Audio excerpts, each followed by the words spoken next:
It's my turn. Here is your host for My Turn, Don Wildmon. Some time ago, I had a tooth with a bad cavity. The edge of the tooth was so sharp that it cut my tongue. I called the dentist to make an appointment and was told that it would be a couple of weeks before the dentist could fill the tooth. But if I would come down to the office, he would smooth the tooth off so that it would not cut my tongue.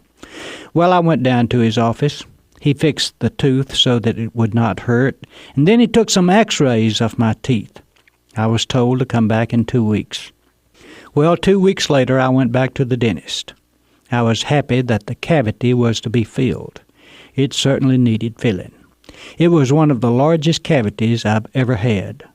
But when I sat down in the chair, the dentist informed me that he was not going to fill that cavity. I asked him, why not? He told me that the x-rays had revealed a larger, more serious cavity and an upper jaw tooth on the other side.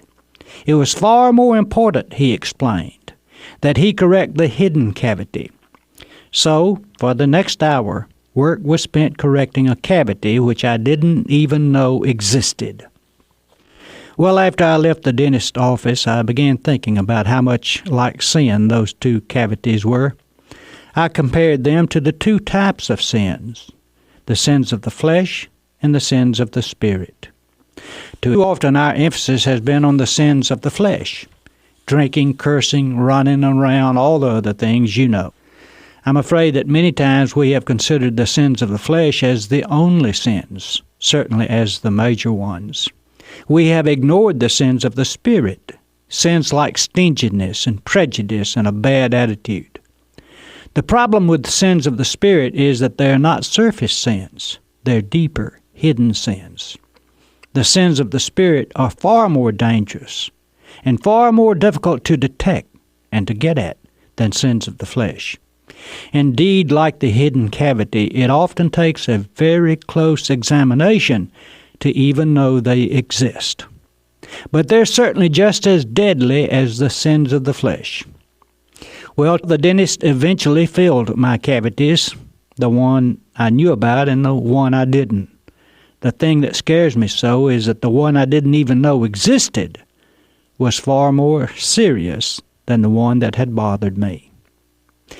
I'll tell you what my trip to the dentist has made me do in my spiritual life. It's made me examine myself more closely in order to discover and correct the sins of the spirit. For I'm convinced that quite often they are far more deadly than the sins of the flesh. And I don't want to have a decayed soul because of them. This has been My Turn with Don Wildmon, a production of the American Family Association.